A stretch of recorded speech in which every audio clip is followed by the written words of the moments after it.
ओम श्री गणेशाय नमः। सर्वमंगल्यमांगल्ये शिवे सर्वार्थसाधिके शरण्ये त्र्यंबके गौरी नारायणे नमस्तुते। जय माता दी। नमस्कार दोस्तों आप सभी को शारदीय नवरात्रि की हार्दिक शुभकामनाएं। दोस्तों सनातन धर्म में नवरात्रि का विशेष महत्व है। बता दें कि आश्विन मास के शुक्ल पक्ष की प्रतिपदा तिथि के साथ शारदीय नवरात्रि आरंभ हो गए हैं। हिंदू कैलेंडर के अनुसार 15 अक्टूबर से शारदीय नवरात्रि शुरू हुई थी, जो 23 अक्टूबर को नवमी तिथि के साथ समाप्त होंगे। इस साल शारदीय नवरात्रि पूरे 9 दिनों के पड़ रहे हैं, जिसमें माँ दुर्गा के 9 स्वरूपों की विधिवत पूजा हर एक दिन के हिसाब से कर सकते हैं। इसके साथ ही 10वीं तिथि को माँ दुर्गा की मूर्ति का विसर्जन किया जाएगा। दोस्तों हिंदू पंचांग के अनुसार आश्विन मास के शुक्ल पक्ष की अष्टमी तिथि को महाअष्टमी पड़ती है। इस दिन माँ दुर्गा के 8वें स्वरूप माँ महागौरी की पूजा करने का विधान है। इसके साथ ही इस दिन कन्या पूजन करना भी शुभ माना जाता है। दोस्तों इस दिन सुबह जल्दी उठकर स्नान आदि से निवृत्त होने के बाद साफ स्वच्छ वस्त्र धारण करें। माँ की प्रतिमा को गंगा जल या शुद्ध जल से स्नान कराएं। दोस्तों इस दिन सुबह जल्दी उठकर स्नान आदि से निवृत्त होने के बाद साफ स्वच्छ वस्त्र धारण करें। माँ की प्रतिमा को गंगा जल या शुद्ध जल से स्नान कराएं। माँ को सफेद रंग के वस्त्र अर्पित करें। धार्मिक मान्यताओं के अनुसार माँ को सफेद रंग पसंद है। माँ को स्नान कराने के बाद सफेद पुष्प अर्पित करें। माँ को रोली कुमकुम लगाए। माँ को मिष्ठान पंचमेवा फल अर्पित करें। माँ महागौरी को काले चने का भोग अवश्य लगाए। माँ महागौरी का अधिक से अधिक ध्यान करें। माँ की आरती भी करें। अष्टमी के दिन कन्या पूजन का भी विशेष महत्व होता है। इस दिन कन्या पूजन भी करें। दोस्तों माँ महागौरी मंत्र है, या देवी सर्वभूतेषु माँ गौरी रूपेण संस्थिता नमस्तस्यै नमस्तस्यै नमस्तस्यै नमो नमः। ज्यादातर घरों में नवरात्रि की अष्टमी तिथि के दिन कन्या पूजन किया जाता है। वही कुछ लोग नौमी तिथि के दिन कन्या पूजन करते हैं। दोस्तों शिव पुराण के अनुसार महागौरी को 8 साल की उम्र में ही अपने पूर्व जन्म की घटनाओं का आभास होने लग गया था। उन्होंने इसी उम्र से ही भगवान शिव को अपना पति मान लिया था और शिव को पति के रूप में पाने के लिए तपस्या भी शुरू कर दी थी। इसीलिए अष्टमी तिथि को महागौरी की पूजन का विधान है। इस दिन दुर्गा सप्तशती के मध्य चरित्र का पाठ करना विशेष फलदायी होता है। जो लोग 9 दिन का व्रत नहीं रख पाते वे पहले और 8वें दिन का व्रत कर पूरे 9 दिन का फल प्राप्त करते हैं। दोस्तों देवी भागवत पुराण के अनुसार देवी पार्वती अपनी तपस्या के दौरान केवल कंदमूल फल और पत्तों का आहार करती थी। बाद में माता केवल वायु पीकर ही तप करना प्रारंभ कर दिया था। तपस्या से माता पार्वती को महान गौरव प्राप्त हुआ और इससे उनका नाम महागौरी पड़ा। माता की तपस्या से प्रसन्न होकर भगवान शिव ने उनको गंगा में स्नान करने के लिए कहा। जिस समय माता पार्वती गंगा में स्नान करने गई, तब देवी का एक स्वरूप श्याम वर्ण के साथ प्रकट हुई, जो कौशिकी कहलाई, और एक स्वरूप उज्ज्वल चंद्र के समान प्रकट हुआ, जो महागौरी कहलाई।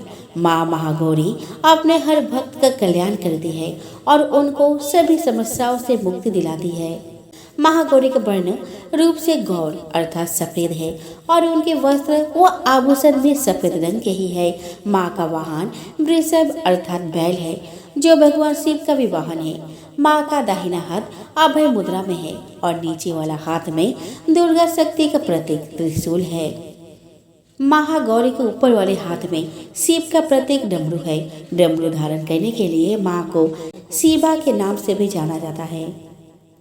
माँ का नीचे वाला हाथ अपने भक्त को अभय देता हुआ बर मुद्रा में है और माँ शांत मुद्रा में दृष्टिगत है।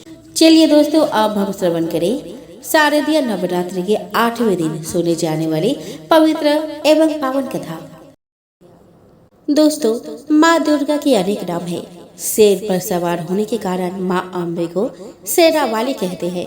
लेकिन माँ दुर्गा को शेरावाली के नाम से पुकारने के पीछे एक कथा भी प्रचलित है। इस कथा के अनुसार भगवान शिव को अपने पति के रूप में पाने के लिए माँ पार्वती ने हजारों वर्ष तक तपस्या की थी। इस तपस्या का तेज इतना अधिक था कि माँ पार्वती का गोरा रंग सांवला पड़ गया था। लेकिन तपस्या सफल हुई और माँ पार्वती को भगवान शिव पति के रूप में प्राप्त हुए। एक बार शाम के समय माँ पार्वती और भगवान शिव सात कैलाश पर्वत पर बैठे थे। भगवान शिव ने हास्य बोध में माँ पार्वती के रंग को देखकर उन्हें काली कहकर पुकारा। यह शब्द माता को अच्छी नहीं लगी और वे तुरंत कैलाश पर्वत छोड़कर वन में अपने गोरे रंग को फिर पाने के लिए घोर तपस्या करने लग गई। जब वे वन में तपस्या कर रही थी तभी एक भूखा शेर माँ को खाने के उद्देश्य से वहाँ पहुँचा। लेकिन वह शेर चुपचाप वहाँ बैठकर तपस्या कर रही माता को देखता रहा। माता की तपस्या में सालों बीत गए और माँ पार्वती के साथ शेर वहीं बैठा रहा। जब माता पार्वती की इस तपस्या को खत्म करने वहाँ भगवान शिव पहुँचे और उन्हें फिर गोरा होने का वरदान दिया, तब माँ पार्वती गंगा स्नान के लिए चली गई। स्नान के लिए गई माँ पार्वती के शरीर से एक और काले रंग की देवी वहाँ प्रकट हुई। उस काली देवी के निकलते ही माता पार्वती एक बार फिर गोरी हो गई और इस काले रंग की माता का नाम कौशिकी पड़ा। जब माँ पार्वती का रंग गोरा हुआ तो माता पार्वती को एक और नाम मिला जिसे उनके भक्तगण गौरी नाम से जानते हैं। जब माँ पार्वती वापस अपने स्थान पर पहुंची तो शेर को वहीं बैठा पाया। इस बात से प्रसन्न होकर माता गौरी ने उस शेर को अपना वाहन बना लिया और वे शेर पर सवार हो गई। यही कारण है कि माँ दुर्गा को शेरावाली कहा जाने लगा। इस जगत के पालनहार माता ही है जिनकी कृपा से सब कुछ होता है, इसीलिए इनको जगत जननी भी कहा जाता है। माँ दुर्गा अपने भक्तों और धरती पर धर्म की रक्षा और अधर्म का नाश करने के लिए अनेक रूप में प्रकट हुई है। भक्तगण इनको अलग अलग रूपों और अलग अलग नामों से पूछते हैं। कोई शीतला माता, कोई काली माता, कोई मंगला माता तो कोई माँ वैष्णवी के रूप में पूछता है। माँ दुर्गा के अनेक रूप और अनेक नाम है। माँ के इन्हीं अनेक रूपों और नामों में से एक नाम है माँ थावे वाली की।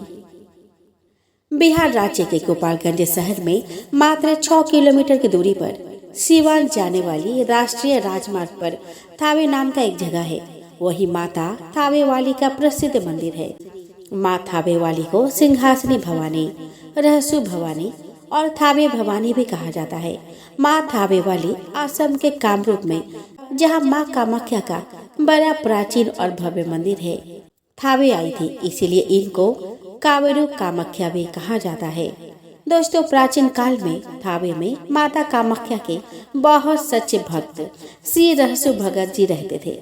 वे माता की बहुत सच्चे मन से भक्ति करते थे और माता भी उनकी भक्ति से प्रसन्न थी।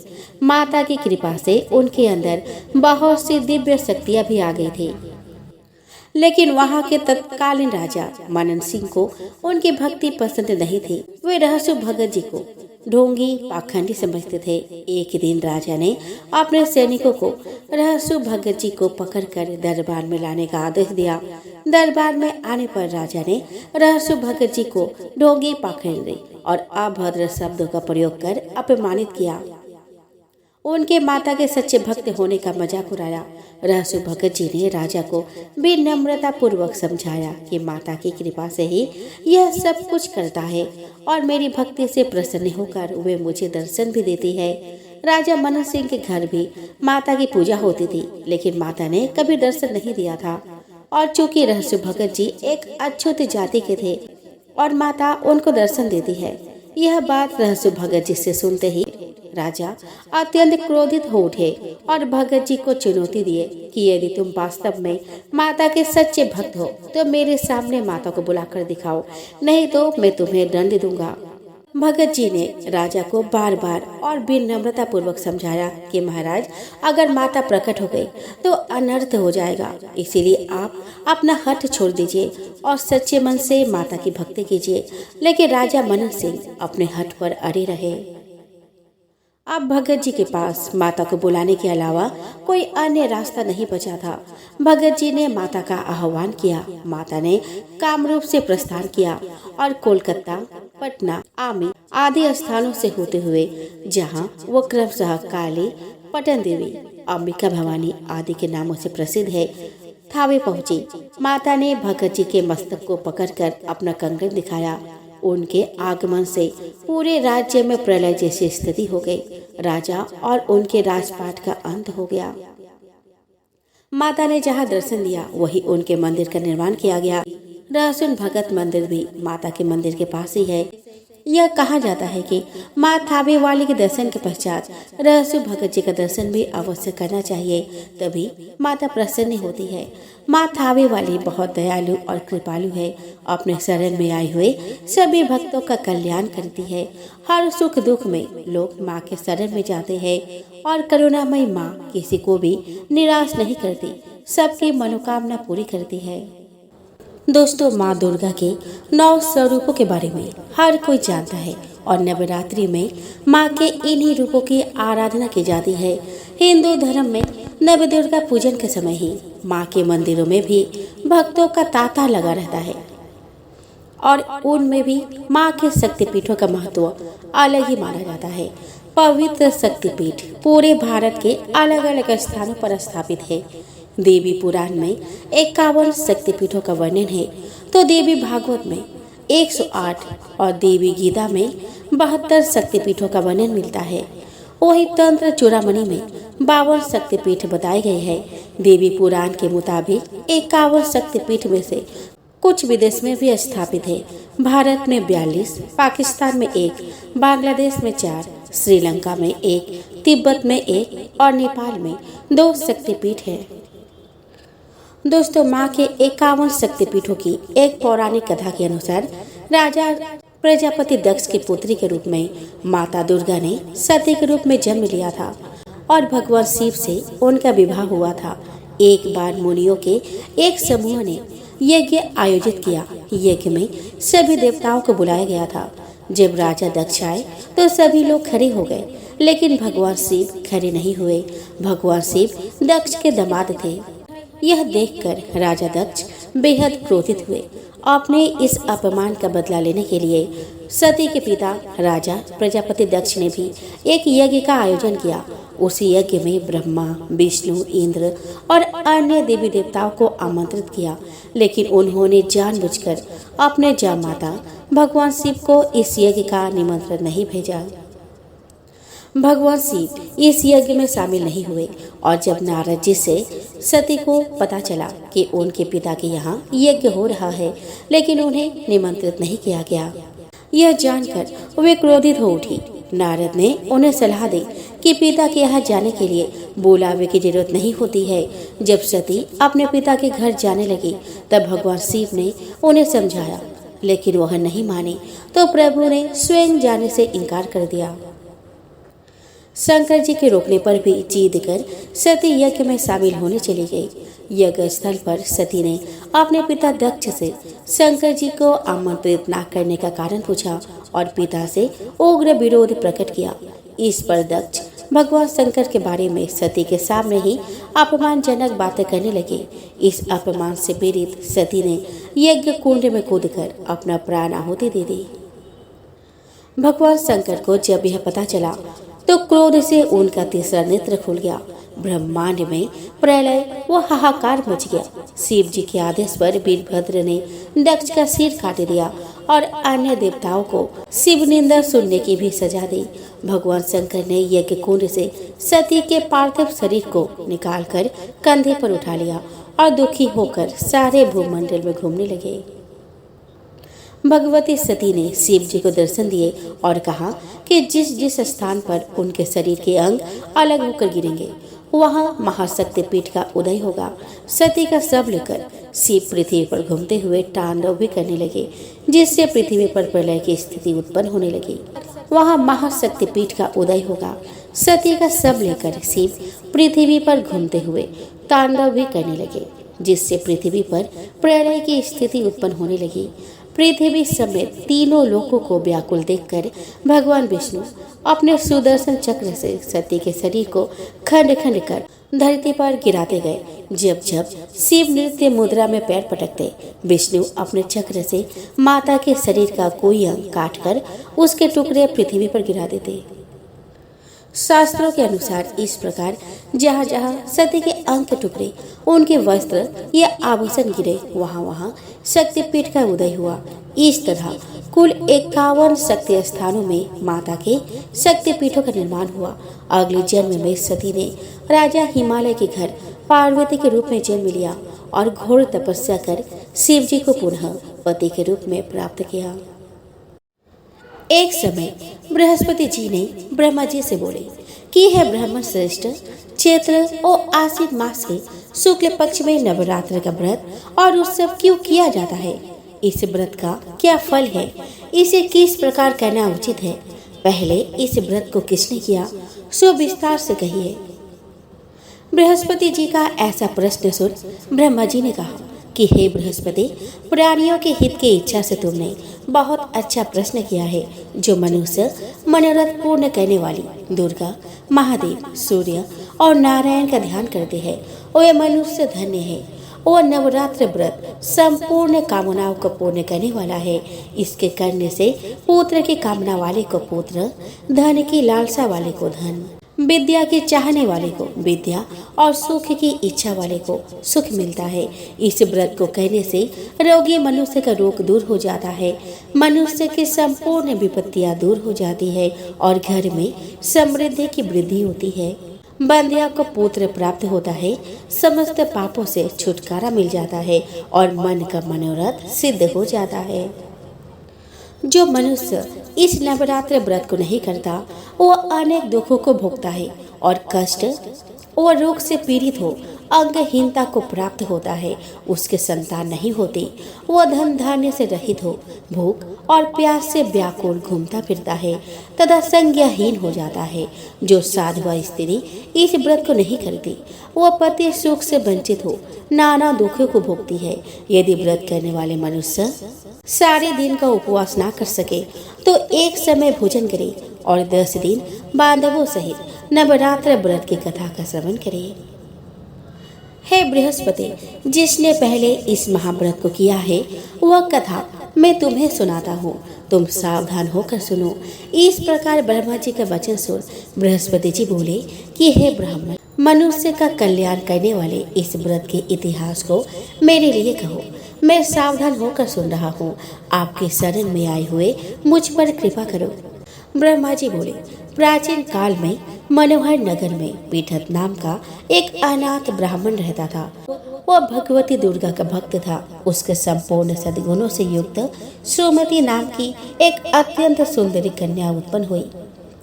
वो कन्या सुमति अपने पिता के घर बाल्यकाल में अपने सहेलियों के साथ क्रीड़ा करती हुई इस प्रकार बढ़ने लगी जैसे शुक्ल पक्ष में चंद्रमा की कला बढ़ती है।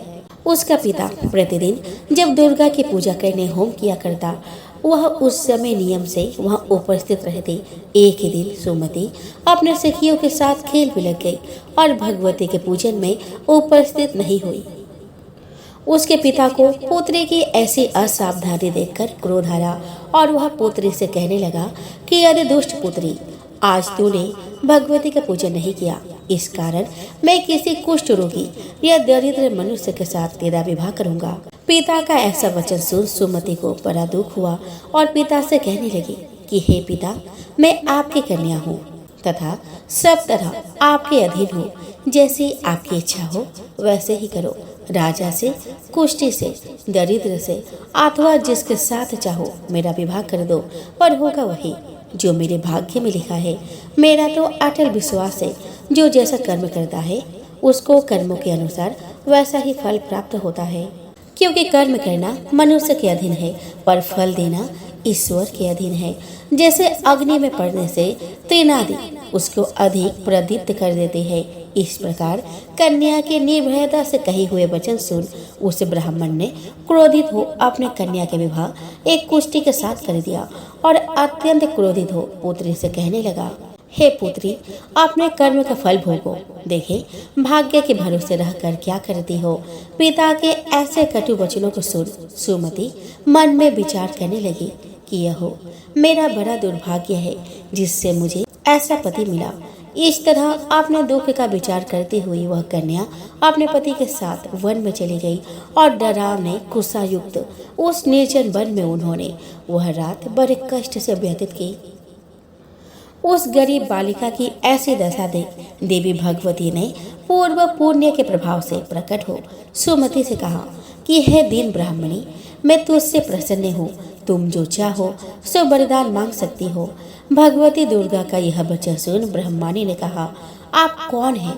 वह सब मुझसे कहो। ब्राह्मणी का ऐसा वचन सुन देवी ने कहा कि मैं आदिशक्ति भगवती हूँ और मैं ही ब्रह्म विद्या व सरस्वती हूँ। प्रसन्न होने पर मैं प्राणियों का दुख दूर कर उनको सुख प्रदान करती हूँ। हे ब्राह्मणी, मैं तुझ पर तेरे पूर्व जन्म के पुण्य के प्रभाव से प्रसन्न हूँ। तुम्हारे पूर्व जन्म का वृतांत सुनाती हूँ, उसे सुनो।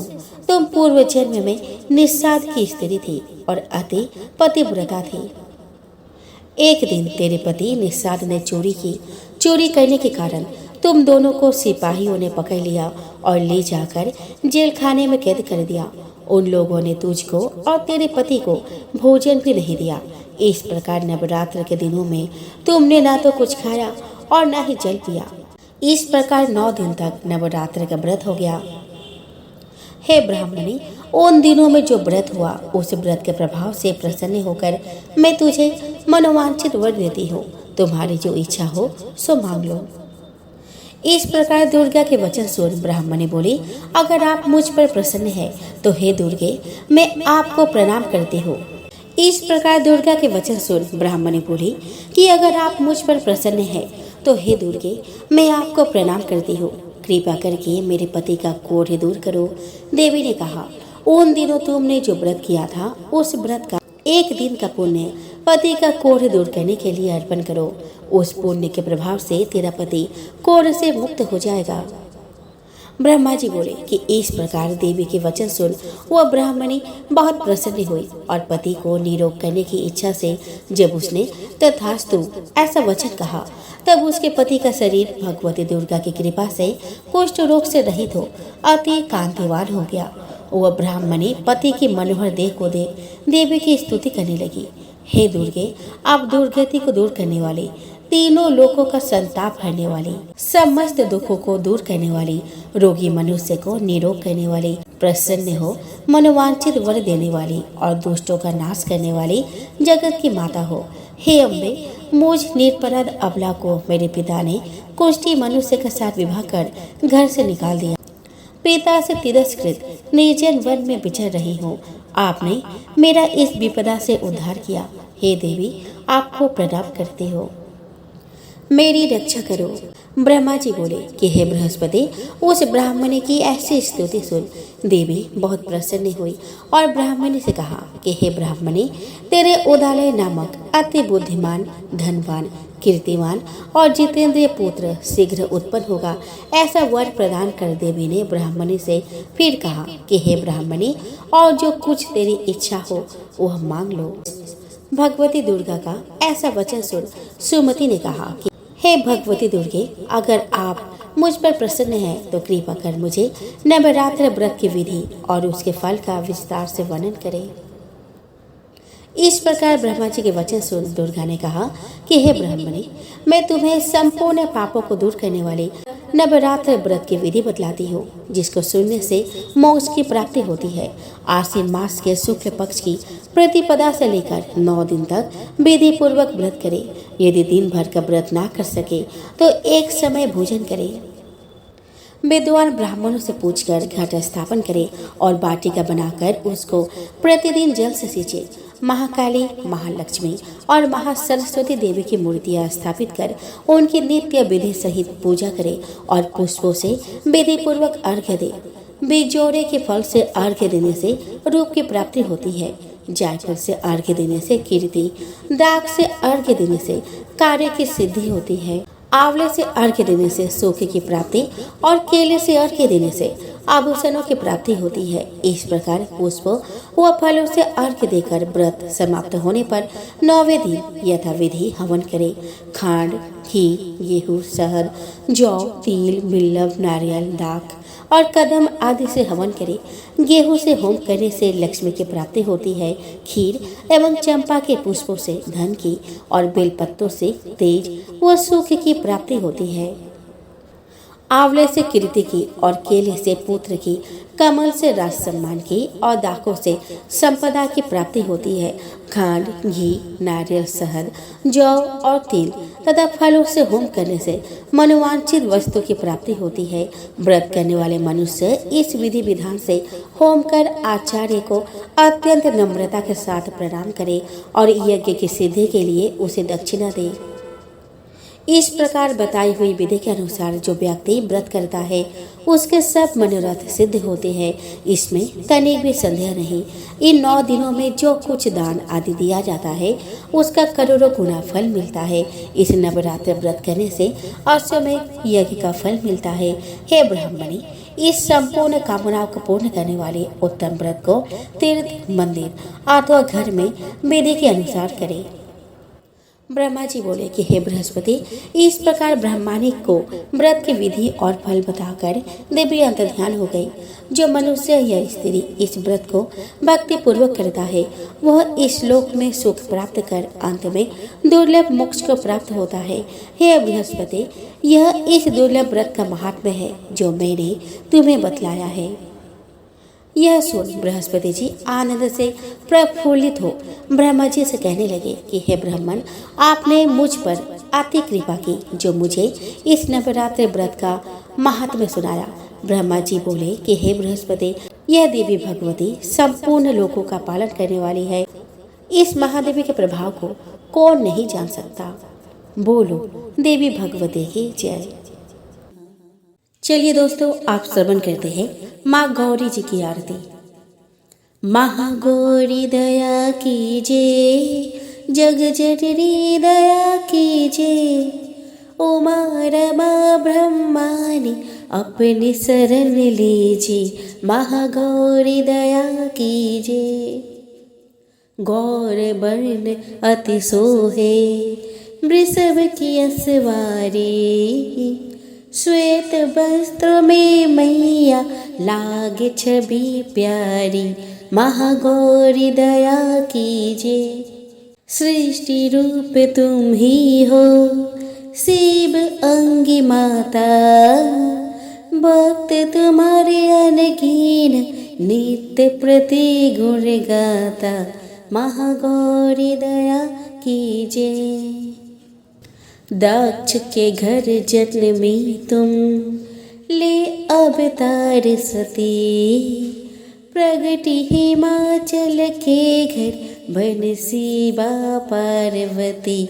महागौरी दया कीजिए।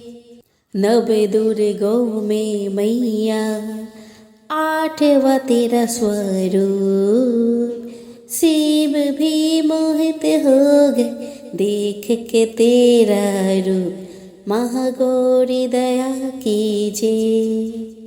8वें नवरात्र को जो व्रत तेरा करे,